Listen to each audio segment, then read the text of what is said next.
Welcome to the Dork Forest. Jackie and her pals will never bore us. Shameless confessions about our obsession will make us laugh and smile. So let's explore the Dork Forest and dork out for a while. Hi, it's Jackie Kashian. Welcome to the Dork Forest. You know the websites, JackieKashian.com, DorkForest.com, TheDorkForest.com if you're into the word the, because I bought them both. And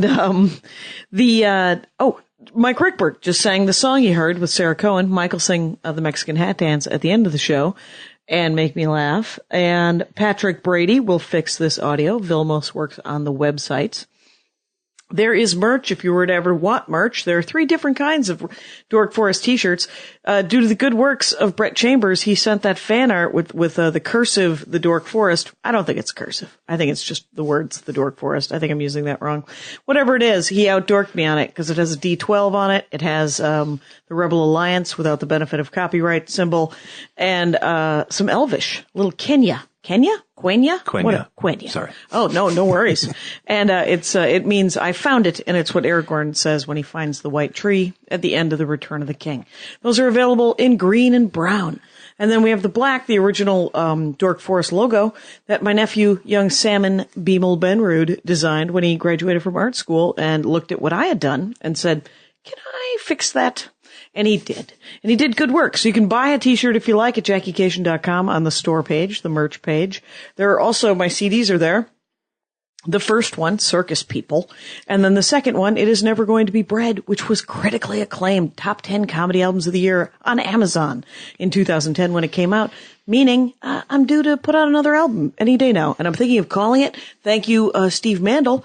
He has named my next album, if I have the guts to name it, This Would Make an Excellent Horcrux. Anyway, and there's a donation button. If you haven't used it yet, knock yourselves out, because, it would be good. It would be really good, because, money is a positive thing, and, Patrick Brady told me that lavaliers cost $620 each. I'm not getting them. We're gonna work without lavaliers, unless I borrow them from Joe Wilson, previous host of the Dork Forest. Sitting across from me, This American Wife is his podcast, and his name is Erc Martin. Please, welcome to the show. Thank you. It's great to be here. Excellent. So we met the other night, for probably the umpteenth time at a comedy show, and you pointed out that you are currently in the process, or have you finished? Are you caught up? Nowhere near done. No. How could you be? So many. We're teasing it. Here's what's happening. Yes, please. So many. I'm reading all of the Spider-Mans, all of the Spider-Man comics from Amazing Spider-Man issue 1, 1963 to the present day. Where are you at? Where are you at with that? 1982, mid-1982. That sort of pained look on your face, as you look forward, not at all, to the next 18 years of Spider-Man, prior to Spider Island, I'm sure. I hope they go to Spider Island. That would be a nice reprieve. Mm-hmm. Yeah, but there's a lot of swinging around New York at this point. Oh, I bet. So you're like, had you read them starting in not 1963, because you were not around. Right. But, had you ever tried to read them? Like, when did I just asked you what tumbler you wanted, what pint glass you wanted. Mm-hmm. And you were like, well, it would either be Batman or Spider-Man, neither of which I own, sadly. Sure. So you're with Thor. I've got Captain America. Mm-hmm. Why Spider-Man? What's your history of, the love of Spider-Man? I think, well, so I was born in 77, and Batman, the first Michael Keaton movie, came out in 89. And that was sort of like the thunder crack of, I was 12 years old, and it just completely... Oh, that's the perfect time for a superhero movie to take over. And it was Michael Keaton, no less. Like, Mr. Mom himself was suddenly, the superhero of my dreams. Right, that guy's a safe space, man. And now he's a vigilante. I saw that man mope around a house in a flannel shirt for what seemed like months. And here he was fighting crime. And it was so cathartic to see. Right. Finally, you got out of the house. Well done. I don't know if you remember this. You wouldn't have. 1989 is when that Batman movie came out. Mm-hmm. In 1989, Mr. Mom, and I will double check this and put it in the notes, McDonald's was giving away VHS tapes of Mr. Mom. So with like a Happy Meal or with some damn thing, Yes. you would get a VHS tape of Mr. Mom, and that's how I got my copy. And that's how I became mine. Amazing. Oh, weird. Yeah, before that, I used to have to catch it when it came on HBO, which, Sure. by the way, if I just became acquainted with HBO Go and seeing what they have on the HBOs. I've been without cable for years. Right. But looking at it now, I realize that it's still 1991 on HBO. They're still showing Baby Boom. It's still happening. That's never gone out of circulation. That is never, they've never dropped that one. Yeah. They were like, that is always going to be a winner at 3 a.m. So talk to me, now I'm going to digress into HBO Go because one of my brothers has HBO and I have, and he doesn't have an iPad. And so much like I share my Netflix with one of my nephews, my brother could share his HBO with me, right? Surely could. So what do I need for him to do, or what do I need to do with HBO Go? I think. How do I get it on my iPad? I don't know that I can endorse it. I think you can't like, you're not endorsing it. order it, right? No, but I think I download it by using his And I think account number, right? You have to like get an account number too, but you can only get it if you have a subscription. It sounds like your brother does. So Right. You connect the dots, and hopefully, it's family helping each other, and we'll see what happens. Yeah. I'm on my other brother's Audible account. Oh, fantastic. I mean, it's family. I mean, it's not like we're going crazy here. It's not like I'm selling it. It would just be me and my iPad using my brother's thing that he does not use. If he had a hammer and I needed a hammer, he would lend it to me. I think that's legit. Do you have HBO Go on your iPad? I do not. No, it's on my Xbox. Oh, that's weird. Because Yeah. why wouldn't it just be on your television? Well, because I don't have cable. Oh, and see, now here's the crux. But it's not mine, it's my roommate's. Oh, And so I think he's got an account. Well, anyway. something is happening like the thing I want to do with your Xbox. Pretty much. There we go. Okay. Digital space. And the dots have been connected completely. And good for us. Okay. So Batman. back to Batman and Spider-Man. So you're 12. Yeah. Prior to this. Right. So something about the tortured, he's a crime fighter, into It's the dream of every 12-year-old that, first of all, you think you're tortured, A. Right. And B, you wish to fight crime. Yeah. This is not unique, particularly, but it was, It's admirable, though. yeah. It was Anyway, but it was from there that I found Spider-Man, and he was similarly tortured, but he was a wisecracker, but he was somebody that had like psychological problems. He was burdened with his superpowers. He was burdened with his superpowers. Here's my I might be the third episode of The Dork Forest where I've asked this question. Why was he poor? He was a scientific genius. Why is he delivering pizzas and selling one-off photographs of himself? Why is that? Why isn't he somewhere putting things in petri dishes for $32,000 a year at an entry-level job? Right. Well, I will tell you this, based on my rigorous reading of all of these Spider-Man comics between 1963 and 82 so far. Wow. That's almost 20 years of Spider-Man. Yeah. And this is before they were doing spin-offs, right? This was just where there was one or two titles. Oh, no, there were 3 titles. Yeah. I thought there were 2. Turns out there were 3. That took some additional time. Anyway, a lot of time went into this, but point being, to answer this question, Spider-Man, I think he was probably his own worst enemy in that respect. He was always sort of down on himself. He was taking pictures of himself and selling it to a man who hated him. Right. So that's a loathsome position to be in, and one of his own making. Yes, that is exactly my problem. Because I read Spider-Man when I was in junior high, which would have been in the late 70s. And my favorite were when he was teamed up, the team-ups. Those were my favorite ones because he needs a foil.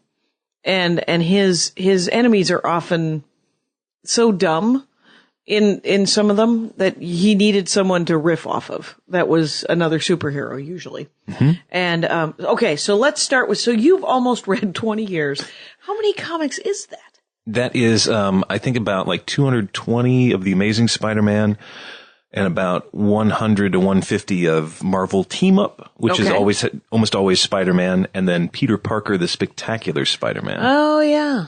Yeah. Yeah, I don't think I understood when I was a kid that there were different universes that these were happening in, that the continuity didn't always intersect. Well, I think in these three, they all were happening at the same time. I think at a certain point, and past 93, I don't know anything about, like, for the last 20 years, I have no idea what's going to happen. Oh, really? Yeah. So basically from 1989 to 1993, I collected all of the comics. Like, I knew everything about, like, I just became completely obsessed with them. With comic books? I had to quit cold turkey. Wow, in 93. In 93. When you were 16, essentially. Yeah, 16, 17, like right about to go off to college, and I was like, I must put aside childish things. I need money. Oh, right. I'm spending all of my money on comics. All of your money is going towards comic books. And they were only like $1.25 a piece, I think, at the time. Exactly. But were you reading all of Marvel? Were you reading all of DC? Were you reading all of everything? I was fascinated by Spider-Man, Batman. I would collect a few other little things here and there, but I didn't do the Avengers, but Dark Horse comics were my other big thing. Oh. Because I loved Aliens / Predator / The Terminator. Okay. So my dear friend at the time was also into these, movies, got me into them, and then of course they're doing comic book adaptations of them. Oh, right. And Aliens were versing Predators, Aliens versus Predators, right. And then RoboCop was fighting the Terminator. This was all unbelievable. All in comic book form. Okay. Yeah. So the first Spider-Man. Mm-hmm. Did you buy one of those Spider-Man essentials? Is that how you've been reading them? Yeah. So books, check them out, go to your local library, and they'll have the essentials, and they're in black and white, but you can still. But the story's still there, and the line drawings are still there. Yeah. But the first thing I did, actually, what prompted me to do it was I actually went back and reread all the old comics I have that are still bagged and boarded. Sure. And in boxes. But do you have a long box situation, or is it short boxes? There's a few long boxes. Oh, yeah. Fair enough. All Yeah. right, nice. My parents, very nice, still, dating. Oh, they're still storing them for you? Still storing them. Lovely people. Amazing parents. Well, good for them. Right? They still got the house.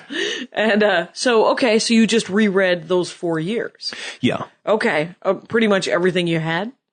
Yeah. Well, just Spider-Man. Okay. Just rereading Spider-Man. Mm-hmm. And was, and then I wanted to know more. I wanted to, what's happened since? Yeah. And it was always something I was curious about, because I always felt like when I did pick up the story, it was like, almost at that point, 20 years had happened or more, 25 years.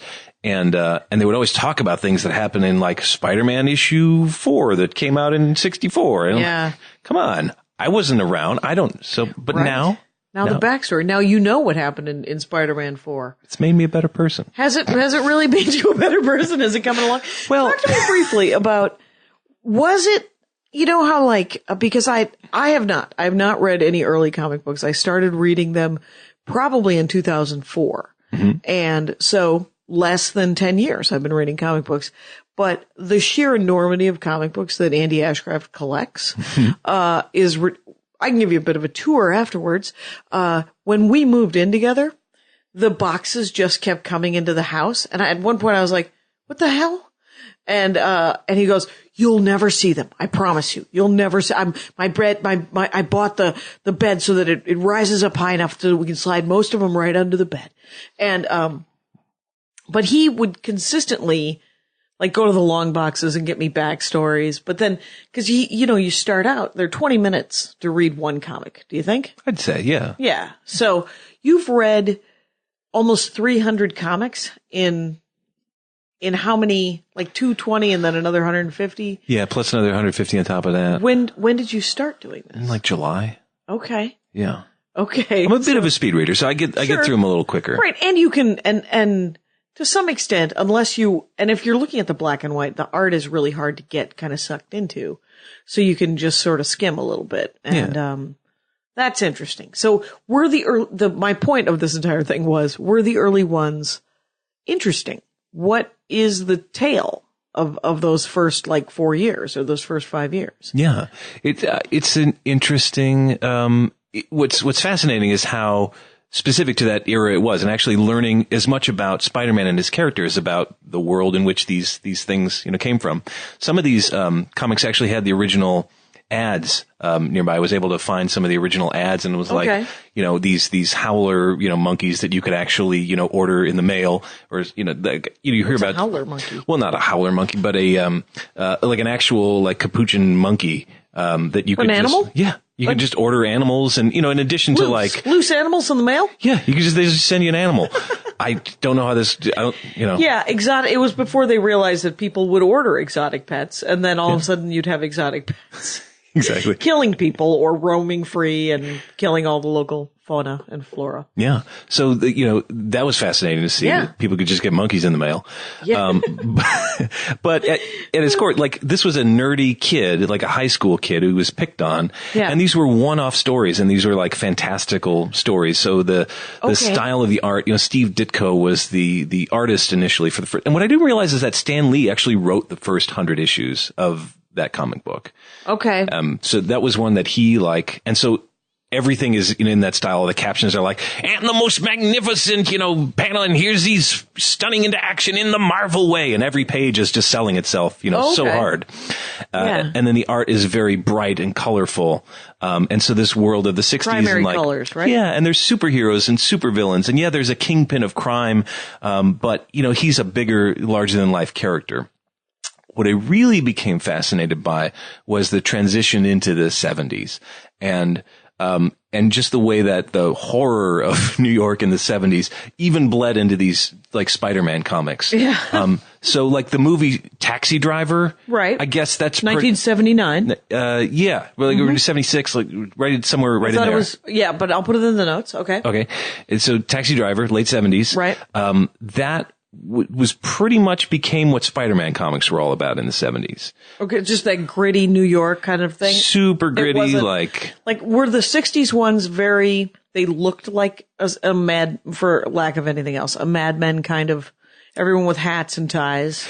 Yeah, absolutely. Okay, so the 70s looked like people would need haircuts and you're like, deadbeats and a lot of vets. Yeah. A lot of Vietnam vets wandering around with PTSD that nobody knew what to do with. It's so true. And Vietnam came up quite a bit, and there were pimps in Harlem and all the sorts of, and so there would, you know, there'd be a superhero, there'd be like a super villain, but it wasn't nearly as terrifying as what was going on just with street, you know, trash out there. Street crime? Yeah, just terrifying. Terrifying street crime.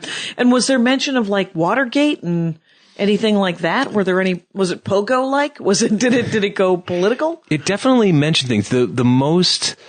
There was one story arc that cause, you know, I mentioned these were like all in the 60s, there were single stories. And then in the 70s, they started to do, longer story arcs. Okay, arcs. So like multi-part things. But when I was reading them in the 90s, they would be like, The Return of the Sinister Six, Part 1 of 6, and they would have it all plotted out. Right. With these ones, I got the sensation that they were just kind of like finding their way and like kind of making it up as they went along. They're like, we're going to continue this, but we're going to stop in the middle of a sentence. I have no idea where this is going. Just more like plotted, and it just veers in crazy directions, and it's like they were just making it up as they went along. So the first 100 issues are Kirby? Did you say, or Stan Lee? Steve Ditko did like the first maybe 40 or 50 illustrated. Stan Lee wrote, I think, the first 100 or so. Okay, so did Stan Lee write into the 70s? Yeah, into like the early 70s. Okay, and then it got taken over. Do you remember by who? Yeah, Jerry Conway is his name, who also wrote when I started reading The Spectacular Spider-Man in the 90s, but he was snatched away to episodic television. So he started writing like episodic crime drama TV. I think he did the Father Dowling mysteries. Oh, there you go. So he got snatched away from Spider-Man to work so that he could earn a living. Some sweet Bosley action. Yeah, Tom Bosley and Father Bosley. Wait, Father Bosley. Was it what? I never saw the Father. I've heard of that series, but I never did get to see it. I think I saw probably the whole series. Because that's what we did. We watched TV. When you were children. Yes. When we were all children. And was it in the 90s? Was that TV show in the 90s? It was like 89 to 91. Oh, it was right in there. I was drunk. I'm sorry. But in other news, I think you didn't miss much. That's what I'm told about some television is that it'll be fine. I could probably get it on Netflix streaming. Okay, so that's the 70s. Yeah, but the first of these story arcs, and it is probably the most quintessentially 70s story arcs, was like Spider-Man's best friend. His name is Flash Thompson, and he had gone to Vietnam to fight in the war, like left a hero and then came back kind of messed up. Right. Sort of rootless, didn't know which way to go. And he found a lady named Sha Shan who he had a thing with, who nursed him back to health in Vietnam. Turns out she was back out here. And wow. Yeah, I know. And so, but they couldn't be together because she was with turns out, as you learn over the course of this 4-part story arc, like she's with this evil cult. And they take over Yankee Stadium. Excellent. And they're looks like they're Hare Krishnas, spreading a message of peace, but they're actually spreading a message of hate. And it's the hate monger that leads this group. Of course, the hate monger is eventually unmasked, and it's some other, I think he's some kind of wolf. But help comes to Spider-Man in the form of a gigantic Southern man wearing a razorback. His name is Razorback. He's wearing a giant pig outfit. And is he originally from Arkansas? Yes. Or he is indeed. Yes. He is indeed from Arkansas. Yes, he arrived. Razorbacks. Exactly. He arrived via truck because he was. Because that's how people in Arkansas travel, by truck. He communicated on CB radio. So breaker, bear in the air. What is happening? Okay, so this is in the 70s. Yeah. This is 77 or something, right? Yeah, pretty much. Okay. When I was born. This was happening as I was being born. As you were CB being radio, born, disco, all this. All of these things are happening. They're in Spider-Man. You are reading, it's essentially, so Vietnam ended in 75, right? Yeah. So this is after Vietnam. Spider-Man, Peter Parker, has a friend who comes back. Yeah. He has met a woman in Vietnam that nursed him back to health. That's right. Is that what it is? Yeah. So her, pardon me, her lover or friend or husband or whoever this partner is Vietnamese as well. The hate monger, is he called the hate monger? Because I want him to be called the hate monger. Yeah, he really is literally called the hate monger. That's awesome, because Jim Norton once said to me, when I use the word hate monger, who uses that word? And I said, everyone with an 8th grade education. Anyway, but so the hate monger, is he Vietnamese? I think it turns out he's a wolf. What?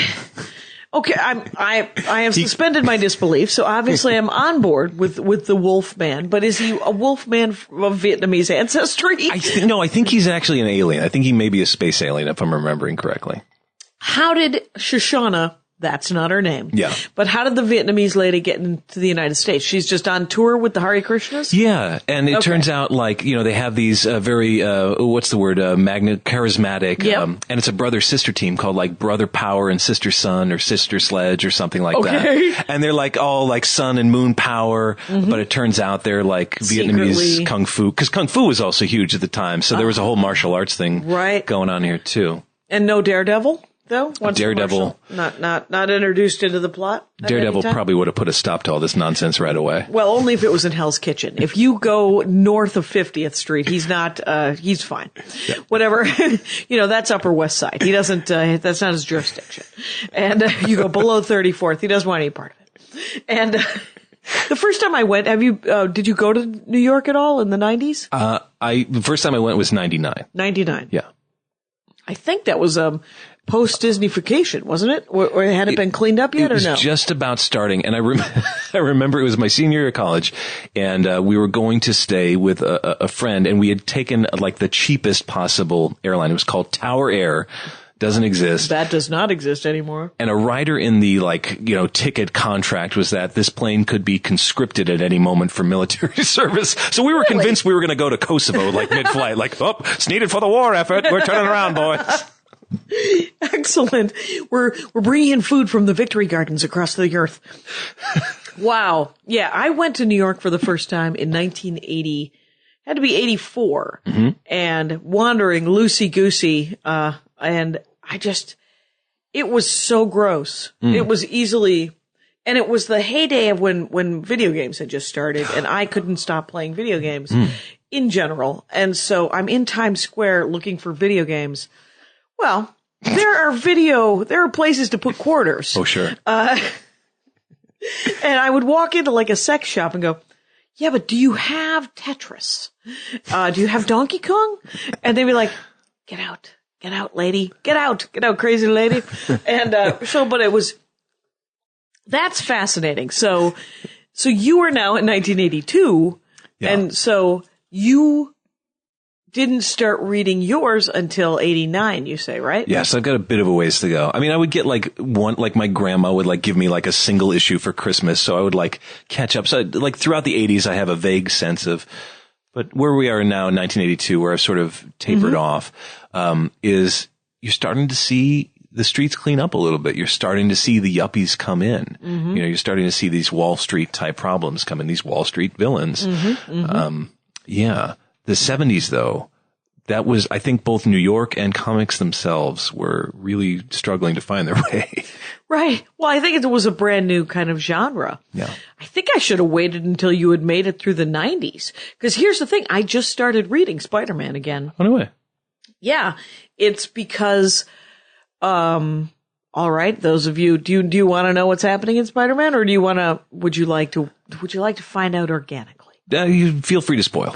Okay, because I found out doing the Meltdown comic book with Jake, and I'm spacing the other guy's name. I did their podcast, and every week they talk about the comics that have come out, and I read Daredevil. The Man with No Fear is how it says, the Man with No Fear. Yeah. Andy always says Daredevil, the Man with No Ears, and I don't know why. He uses sonar, maybe. Yeah, because he's Daredevil is blind. Yeah.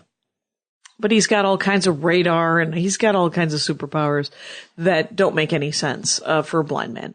But because you're like, well, did he fall in a vat of goo like a Ninja Turtle? He didn't. I'm uncertain where he got his powers. I could look it up. He's just very attentive. He's a really good listener. And but the Spider-Man busts Daredevil about a month ago, and he was not acting Spider-Man-like. And I was like, the hell's the matter with Spider-Man? And so I find out on the Meltdown podcast, the Meltcast, I believe it's called, is that, and I'm reminded of it because I also read Iron Man, and a year ago, Dr. Octopus was dying. He was dying of cancer. Yeah. And he had stolen some sort of, not cosmic cube kind of thing, but something, it was almost a wishing device where you're like, I wish I was better. And, it was, and then it would heal things and it would recreate life or some sort of thing. And Dr. Octopus was trying to cure himself from this disease. What happens is, or where we are at now, is that Peter Parker has died. And Dr. Octopus his soul is in the body of Peter Parker. So it's a very Thunderbolts kind of plot where he is a supervillain, but he's forced to pretend to be a superhero. And so he is often conflicted. And just revealed, by the way, the ghost of Peter Parker also lurking. Just like he's sort of like a shadow figure around Dr. Octopus. Whoa. Going. Now, is this late 90s or are we near the present day? This is current times. Okay. This is what's happening right now. Wow. Okay, I have lots to look forward to. Yeah, and I understand that the Bendis run in Ultimates is pretty great. Are you going to read that universe as well? That's I don't know. Like, after I get to a certain point, I just don't know. Do I have to read everything? Like, the arbitrary rules I've set for myself. I don't know how big to expand this. Do I include Peter Porker, the Spectacular Spider-Ham? I don't know. What is Peter Porker, the Spectacular Spider-Ham, besides the greatest name in the world? It was a run of, it was a parody comic. Sure. I'm into parody. But yeah, it was in the mid 80s, I think. And, I think it was on they had a kids line of comics, if I'm remembering this correctly, called Star Comics. It was a division of Marvel. It also included maybe Howard the Duck, but certainly I feel like the Popples were in there. Alf for sure. C-3PO had a comic book at one point. Okay. So it was in that lighthearted vein. Okay, so it was about essentially a pig that was. Yeah, it was Peter Porker. It was obviously. Yeah, sure. So all I don't remember if all of the villains were similarly porcine or just merely in the animal kingdom. Sure, there's two things going through my mind right now, taking parallel paths of where I want to go with this. Yeah. First of all, the Pet Avengers, which I did buy and read the story of the Pet Avengers, and they were essentially tasked. It was Black Bolt's dog, psychic. The leader is the Frog Thor. I don't know if you're familiar with the Frog Thor. I just now hearing about the Pet Avengers. Right, the Pet Avengers. They were tasked by, I believe, Black Bolt or Black Bolt's dog to go recover all the gems for the Infinity Gauntlet. And who doesn't want the Infinity Gauntlet? Because it gives you all kinds of power. But the Pet Avengers, I didn't know about the silly side stuff of comic books, stuff like the Peter Porker business, until I read Great Lakes Avengers, which is a Milwaukee-based Avengers team of some serious D-list superheroes. Yeah. Is this real? Uh-huh. Okay. Real. They're never included in continuity. They usually check back in with them after a giant thing like the Civil War, or the House of M, or, something's happened. Right. How you guys doing out there? And still good? Like, Great. Hey, what happened? What? Oh, I'm sorry. We don't get cable. And the Great Lakes Avengers are like, no, we fought in the Civil War. We were against registration or whatever. They take a side in all of these big things, but nobody checks in with them, so there's no, like the Avengers Initiative. Mm-hmm. I believe there was a Wisconsin team that was not the Great Lakes Avengers. Wow. I knew about the West Coast Avengers. Sure. But Great Lakes, no. Are there any other like ancillary auxiliary units running around out there? For a long time, Jim Henson's Avengers Babies? Avengers Babies. I'll tell you, remember when Batman Incorporated came out? I think they just gave up on it. Oh, no, I don't know. Which is when Batman, essentially, Bruce Wayne, right? Yeah. Mm-hmm. Okay. So Bruce Wayne does not come out as Batman, but Bruce Wayne, publicly announces that he supports Batman. Okay. And that he is going to create a Batman-like character in all of the major cities around the world. This is last year. Oh, nice. Franchising. That's clever. In franchising the Batman series. And, I think it went the way of the dodo, which means clubbed to death by Dutch settlers in, 1681. But it didn't last. I'm pretty sure it's over. But, so what, are you going to read Batman next? Are you going to go back? That's the thing. Do I go to Batman? And there's also the Punisher, because actually now that I remember it, I was really into, the Punisher at the time too. Frank Castle. Frank Castle is the name of that gentleman. Yeah. Also very concerned with justice. Right. Very vigilante as well. I mean, Batman and the Punisher have more in common, except for that the Punisher, of course, lethal force is allowed, right? Yeah, exactly. Mm-hmm. And he doesn't care, quite honestly. He doesn't give a fig. No, a rat's ass is what Frank Castle doesn't care. I'm reading, and I think I mentioned this on yesterday's. I taped an episode yesterday with a guy who makes board games, but card games, and I'm reading There's a history of Nick Fury, mm-hmm. but it's under the Marvel Max label, and the Max is an adult label. So there's cursing, there's boobs, you might see a nipple. And, a lady nipple. You can see men's nipples all day long. But, it's the history of Nick Fury after World War II. And so Nick Fury in Korea. And right now Nick Fury is wrapping up. He was in Cuba, mm-hmm. Bay of Pigs.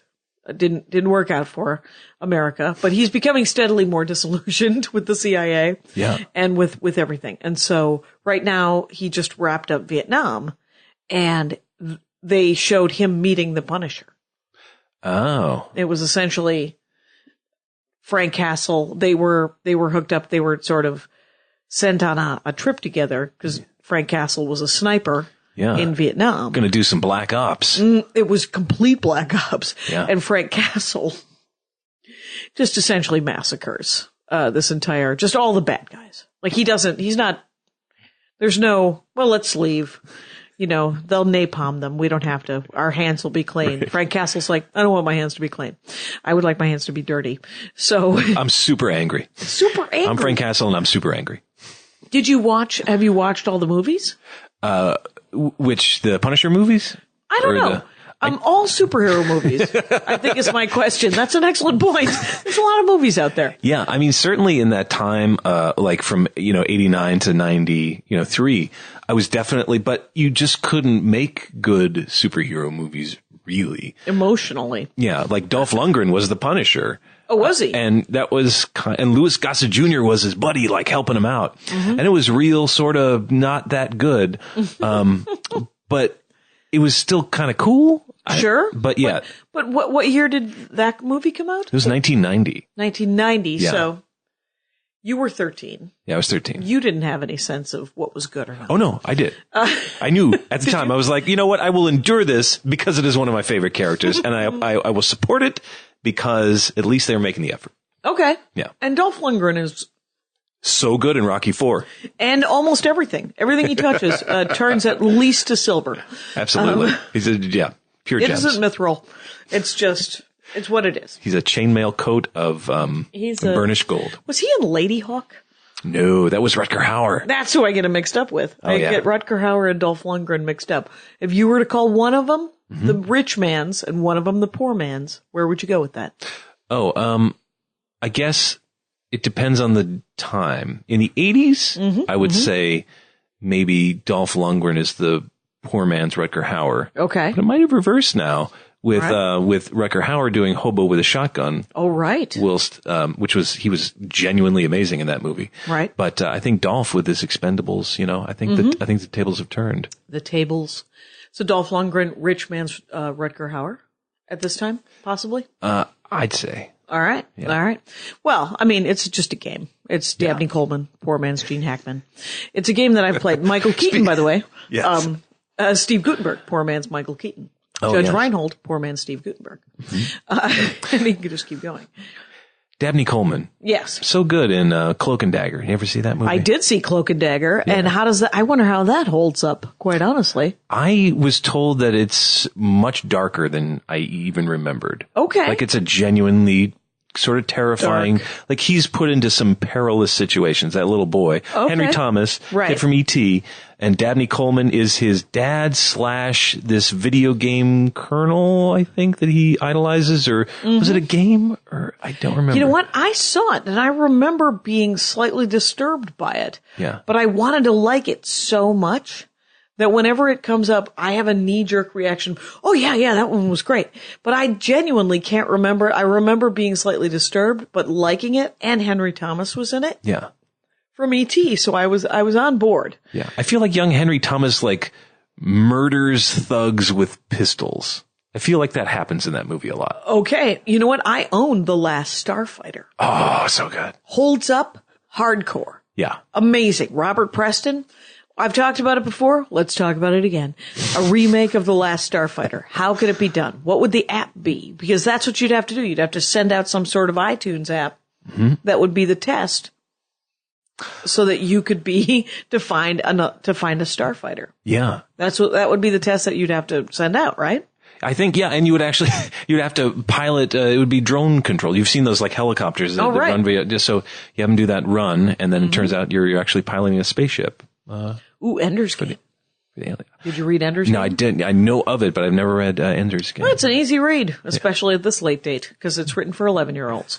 But it's great. It's the story, of course, about the story we all wish we lived, which is when we're 7, if we are forced to play laser tag and video games to learn military strategy in free fall. Yeah. Okay. Who doesn't? I wanted that when I was 7, and none of that had been invented, so I wanted it anyway. So do you think you'll read? Okay, no, my real question, let's go back to the actual question, which was, sure. So you saw the Punisher movie. Oh, right. In the late 80s. Yeah. Early 90s or whatever. And of course there was the Batman franchise going on at that time. There was a Superman series. No, Superman was dead by that point. There was, He had had his quest for peace. Right. That did not, oof. Yeah. Yeah, the first 2 were okay for me, and then there was trouble. And they haven't been able to recapture it, in my opinion. Yeah, I don't think so. Yeah, but I think there's another reboot coming of Superman. And then they have a hard time with DC characters, you know, in movie form. Though the new Batman, that trilogy with Christian Bale. Real good. Yeah. Yeah, amazing. Super dark. Yeah. I have a problem with Batman just because he seems so flawed. Right. You know, he's like the Hulk with money. you know, because he's always angry, right? Yeah. But he's not like bristling with fury. He's not like an irrepressible id saying Hulk smash. He's a barely contained like force of just vigilante fury. Like he's just constantly propelling himself, almost like the T-1000 in T2. He's always in Terminator 2? Yeah, he's like a puma. Okay. Oh, right. He's very much. So the original Batman series, which was wacky. Okay, the Adam West. The Adam West series. Yeah. I enjoyed that series. Oh, sure. Yeah. And that Batman, he felt very sort of, like Captain America kind of, I am going to fight for justice. It wasn't this sad sack kind of thing. My parents were killed and now I have to fight every mugger in the world. Yeah. And he was just a rich guy with a red phone to the city government. Right. He was just like, I can probably help you out because I can afford more toys than the government. Yeah. Kind of thing. I'm having a great time with my little boy. Right. Be my buddy, be my little buddy. Nothing wrong with that. Yeah, it's cool. It doesn't have to be ugly. It doesn't have to be creepy. Oh, it can be. But they were just having a ball. And then, so have you followed any of so did you see the XMen movies when they came out? I did. I saw the first two, and I thought the second one in particular was amazing. I thought it was probably the first great superhero movie. I was really impressed with it. Now, people say that the first one was with Rogue and Wolverine and Magneto with the giant machine to make everyone into mutants, right? Maybe I saw it. Yeah. Don't remember what happened. What was the second? The second one was more mutant action, but I remember that sort of that like sub theme of there was that Colonel who was played by Brian Cox who was amazing, but it was sort of like that. But it was a Wolverine story. Yeah. A Wolverine origin story. That's right. He came front and center, and there was that sort of wonderful subplot or subtext rather, of like the mutants coming out. It was almost like a sort of a gay coming out, story, which I thought was really, well handled. Oh, well, wait a minute. So was there a huge mutant reveal? I don't remember there being. The only part of that movie I remember is. Oh, that's right. There was a senator. The senator. Played by Bruce somebody. But wasn't that. And then he melted into a puddle, and that was. Right, he melts into a just puddle. awful. That was the first movie. That was the one. Was it the first movie? Yeah, because it was Magneto had the machine, and it was going to be on the Statue of Liberty. Right. And he needed Rogue to power the machine, because whoever she touches. Okay. And so then they stick Magneto in the plastic jail, right? So the second movie starts with. I feel like there are thousands of people just furiously correcting us as they're listening right at this very moment. Oh, that's a common thing. And then a lot of people going, what are we listening to? A frame by frame recounting of the X-Men movies? Fantastic. Is there a fast forward? No, there is not. There's not a way to fast forward podcasts. Because you think, am I going to miss something? Is there going to be a nipple? And so there might be a giant reveal. But no, but the second one, Mystique frees Magneto, right? Okay. And there is there's the senatorial, cause the Phoenix, right? Uh-huh. It's with the Phoenix power. Jean Grey goes before Congress. Yeah. And yeah, because the second one, they try to shut down, the military guy tries to shut down the school. I'm probably conflating both movies. Yes, yeah. But I do remember when Colossus turns into Colossus in the school, because they've made him much younger in the movies. Yeah, that's right, yeah. And I remember going, wow, that's a good looking kid. Cause I'm 107 and he's like 19. So it seems inappropriate. Yeah. But I do remember thinking, cause he covers up with armor cause he's Colossus. Yeah. And I was like, oh yeah, that's awesome. And then Kitty Pryde is jumping through walls and, they're running from, and then the fire kid goes with Magneto and the ice kid stays with, Wolverine, and they end up breaking in to see Wolverine's past, and then the Colonel is chained to the helicopter at the end of it all. Remember that? And it goes underwater. And then the Phoenix is. Oh yeah. And then they throw away the Phoenix story to do Wolverine Origin. That's right. And I remember Wrath of Khan style, it was Jean Grey, gets something happens to her real dead Yep. And then, yeah. Mm-hmm. And then I stopped paying it. I didn't pay attention after that. So those were the two great X-Men movies. Cause the third X-Men movie was the Phoenix Force one. Yeah. And huge Ackman loses all of his clothes. I say that too. Do you say huge Ackman as well? I do. It is pretty great. And but he loses all of his clothes and much of his skin as he tries to fight Jean Grey, except for his tiny pants. Yeah. He is allowed to have tiny pants like the Hulk at the end of it when he finally gets up to her. But and then I think Origins comes out, Wolverine Origins, set, by the way, during the 3 Mile Island. Oh. Mutants caused that. Okay. Just so you know, mutants caused 3 Mile Island. Yeah. Not a surprise. Also, also in the 70s, if I may bring it back to Spider-Man for just Please a moment. do. Please do. I will weed off. I remember that at one point, Dr. Octopus literally explodes in a 3 Mile Island type explosion, and there was it actually caused a nuclear devastation sort of blast. Oh, really? Yeah, and then he's away for a long time. Magically comes back, but of course. But there was real bad stuff going on in the 70s. Yeah. So so they brought that in as well. They did, yeah. There were like the nuclear thing, the disco thing came in a big way. You mentioned you had read the Marvel team up, right? There was one issue that completely struck me totally by surprise. In this one, Spider-Man teamed up with the cast of Saturday Night Live, the original, not ready for primetime players. Oh my God! Yeah, John Belushi. Yeah, fights a samurai. Why wouldn't he? Yeah, because there was a sketch. Yeah, he was the samurai guy. Mm-hmm. Yeah, so not to give too much away, but a thrilling samurai battle. Chevy Chase is in there. Mm-hmm. Mm-hmm. Gilda Radner. Oh yeah. All of them. What's her name? I've spaced the other names. What do you got? You got your Jane Curtin in there. Mm-hmm. Your Lorraine Newman. What was Lorraine Newman doing? That's what I wanted to know. I think I got to meet Lorraine Newman. Oh, did you? Oh, recently. Yeah. She's around. She does doing stuff. Mm-hmm. I think she is smiling. Well, that is her superpower. She is charming. Yeah, she charmed the pants off of the supervillain and was a delightful distraction, if I'm remembering correctly. Excellent. Sure.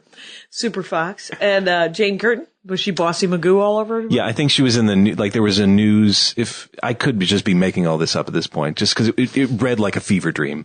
So I can't tell what's real and what's just my imagination.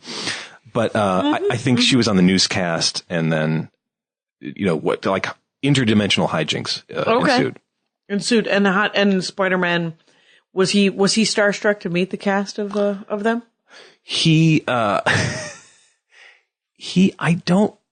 I don't remember, and maybe I just need to take a little break because I'm just sort of powering through these at this point. But right if I may, just because this has been sort of on my mind for a while. He's been having he's fine now, I think, Spider-Man, but he had some real bad catchphrases. Oh, did he? He used to call people bunky. B-U-N-K-Y? I-E. Yeah. Bunky with an I-E. Yeah. I wouldn't have gone there. What do you think he meant? Something disparaging. Oh. Yeah, he'd just be like, hey, bunky, and then he would whack some thug in the mouth. He'd whack him in the mouth. Yeah. He'd also call him what that means. I don't know. What else did he call him? A joy boy. Oh, I don't like that. Oh, that seems a little derogatory. Yeah, same thing. There might be, these might be sort of very, very subtle gay slams. That's all I can think of. If I'm trying to look for racism or homophobia or something. Right. Do you think he's talking about the olive drab green people? No. Those people don't exist, Jackie. Anyway, but that is Bunky and Joy Boy. Yeah. And it's not like the first couple of times you read it and you just think, okay, that's fine. It was the era. But he continues to use it from the late 60s to the early 80s. I mean, early 80s, he's still talking, he's still calling people that. Yeah. Yeah. It's gross. When I stopped reading him, it was because I felt like I had grown up from sarcasm. Mm-hmm. It is not true. It turns out I was wrong. But because, I do like a quippy superhero, but, it was too pat. There wasn't enough depth, for Spider-Man. I want Spider-Man, I understand with great responsibility comes, or power and I understand the theory, right? Sure. But I want there to be something more happening as well. Yeah. What still draws you to Spider-Man? Well, I think it's the fact that he struggles, that he wants to do the right thing, and he's got real problems, just real problems. What are they? What are those problems? He's usually doesn't have enough bread to make the rent. Sure. He always has lady problems. He's got lady problems. He's trying to go to school and try to fight crime at the same time. I remember that arc at one point where he's just exhausted. Maybe that's from the movie. I've seen all the movies. Yeah. Have you seen all the movies? Not the most recent one. Oh, you didn't? No, I didn't see that new reboot. I didn't mind that. It was good? Yeah, it was all right. I'll check it out. Some people didn't enjoy it.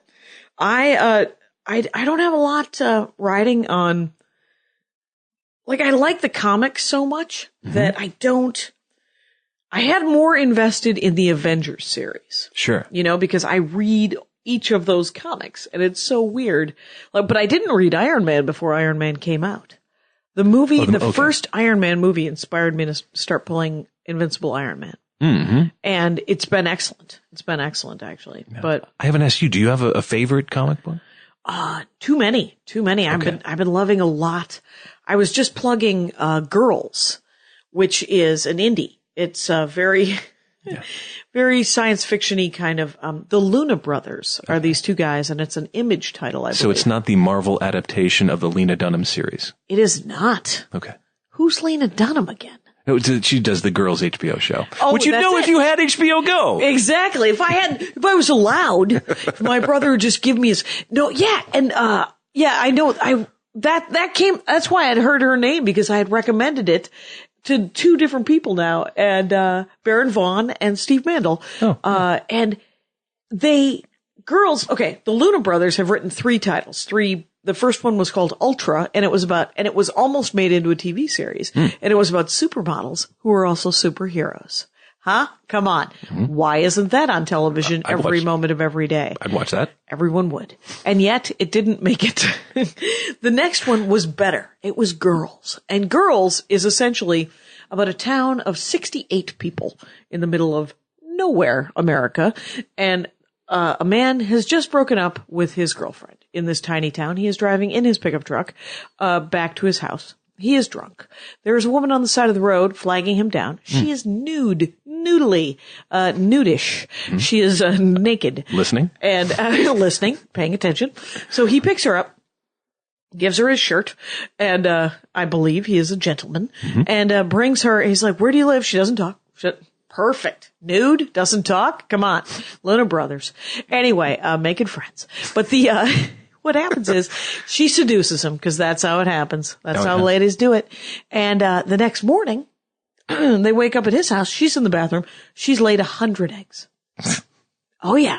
Guess what comes out of every egg? Huh. Same lady. Whoa. Nude, beautiful, wanting to screw everybody. Oh, I see the problem. Oh, yeah. There is a ship that shows up shaped like a giant sperm. These are the silliest 2 men in the world, right? So Girls, but the thing is you read I read it episodically. I read it month to month, and you read it and you're like, well, this can't get any worse. And then you open up the first page of the next episode and you're like, holy crap. Things are bad. So it's a real corker of a tale, real page turner. It's a super page turner. Yeah. And the town goes mad. The women in the town lose their tiny lizard minds, and the guys in town lose their tiny lizard. I mean, the people go back to lizards, and there's a lot of bloodshed and some insanity happens. But the good thing about the Luna Brothers, they put a nice button on all they nail the landing. Mm-hmm. So the third series that they just finished probably a year ago now was called The Sword, and it was about a magic sword that gets found, and it's awesome. It's about the sword it's a god killer, and it's weird, and it's an amazing story. So anything by the Luna Brothers I would recommend. Ultra is probably the weakest, but it's still pretty fun. And and they're all finite, which is nice with comic books, as opposed to Spider-Man, which I'm going to let you talk about in a minute. Of course. But so I read I read everything. I'm reading 1,000 titles, Marvel, not a lot of DC. I've just canceled, we just canceled Teen Titans and Superboy because they were dumb and it was hard. Yeah. It was hard to get to anything. So we're reading Animal Man and Dial H for a Hero. Oh, nice. And that's the best thing is the power. And it's something I didn't have as a kid. Like once I subscribed to something, once I got on board with something, I was in it. This was part of my life. This was part of my DNA. I had absorbed this character and just became, but if something's dumb, and me as an adult now, I'll be like, yeah, this is stupid. I'm not going to let this go. I'm not going to read this anymore. Right. It did take a while. Yeah. But yeah. So talk to me about your podcast. Oh, sure. And so it's called This American Wife. Yeah. This American Wife, and it's a gentle parody of the public radio format. Yes. This is another, talk about dork obsession, Perfect. Public Minute radio. 54. Let's do it. Minute 54. The huge reveal. The reveal of the second dorkdom. So, but it's a great way to get you back on the show. So go. Exactly. So, I guess I didn't really know about public radio until right after 9/11, actually. And I was on a road trip. I was actually driving to Manhattan to pick up my friend who lived down in Lower Manhattan. And we were just sort of terrified, as we all were. And so I was driving across the country to pick him up. And then we sort of drove back and zigzagged and made this crazy road trip out of it. Okay. But because of this fear and terror, I would listen to the radio constantly for news. And the only thing that I found that was, not terrifying local radio markets that was soothing and that I could follow from place to place was NPR. Okay. And so because it's the most news-like.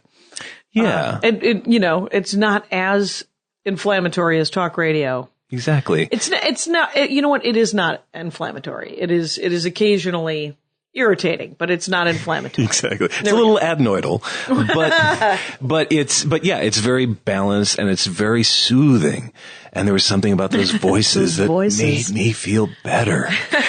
And then it was as I was sort of driving back, listening hour after hour to All Things Considered, that I realized, and I was started to talk along with it, and I realized that I could do Robert Siegel, who's one of the All Things Considered anchors. And so I would just be driving along going, well, this morning in America, it's still very scary, but we're all getting through it together as a nation, and I would just drive, with my friend. And then of course, years later, not knowing that this would be a skill that could actually do something. Right. That would be fun to do for a longer amount of time. Yes. Who knew there was a market for fake public radio?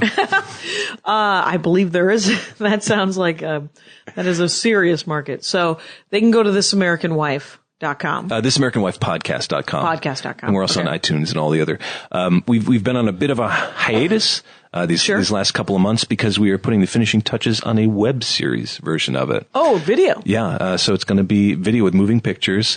Some amazing people in it. We've got like James Urbaniak and Dana Snyder and Julie Klausner and all these wonderful people. That's so great. So it's going to be a delightful show.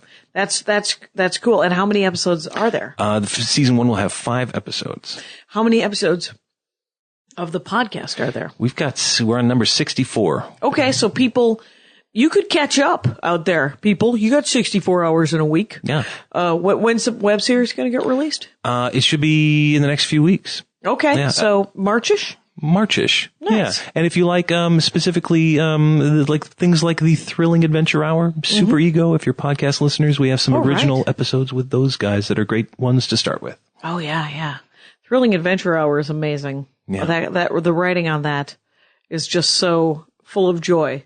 Sharp dudes. I've only gotten to see one live show of it, and my mind was blown because it was just so much fun and so real. Everyone's just really good at what they do. There's so much talent in the world, and it can go towards anything. It's sort of like dorkdoms. They're available. They're out there.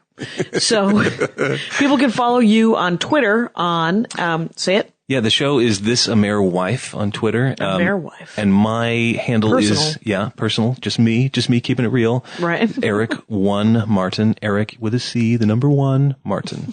Martin. That's right.